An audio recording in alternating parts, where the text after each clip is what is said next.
జగన్ చేపడుతున్న బస్సు యాత్ర తుస్సు యాత్ర అయిందని విమర్శలు చేశారు టీడీపీ సీనియర్ నేత దేవినేని ఉమా.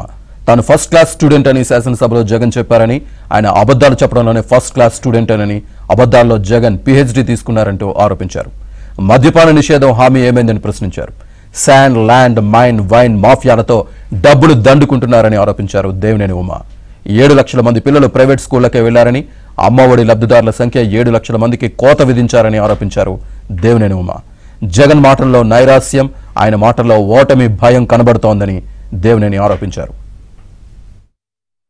20 లక్షల ఇళ్లు నిర్మిస్తానన్నావు, ఎక్కడ ఇవాళ ఇళ్ల పట్టాలు, ల్యాండ్, శాండ్, వైను, మైను, ఇవాళ నీ దోపిడీ 8 లక్షల కోట్లు. వీటికి సమాధానాలు ఉన్నాయా? ఎక్కడన్నా నీ దోపిడీ కార్యక్రమాల్లో 8,23,600 కోట్లకి పుస్తకాలన్నీ కూడా ఆధారాలతో సహా ప్రజల ముందు పెట్టాం. దీని గురించి నువ్వు మాట్లాడావు, దీని గురించి మాట్లాడే పరిస్థితి నీ దగ్గర లేదు. అదేవిధంగా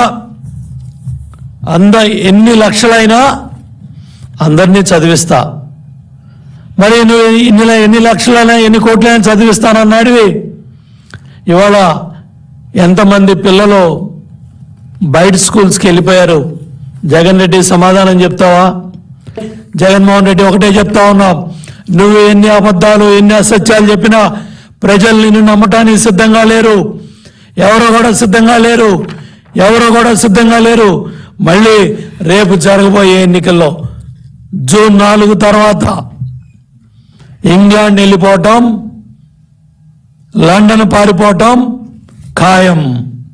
ఎన్నికలు ఏదైతే పూర్తి అవగానే తప్పకుండా జగన్ రెడ్డి ఇవాళ ఎమ్మెల్యేలు, ఎంపీలు కావచ్చు, జగన్ రెడ్డి పోటీ చేసే అభ్యర్థులు కావచ్చు, ఎవరు కూడా ప్రతి ఒక్కరు కూడా పాస్పోర్ట్లన్నీ కూడా దుబాయ్కి, సింగపూర్కి, అమెరికాకి, లండన్కి అందరూ కూడా పాస్పోర్ట్లు, వీసాలు తీసుకొని సిద్ధంగా ఉన్నారు.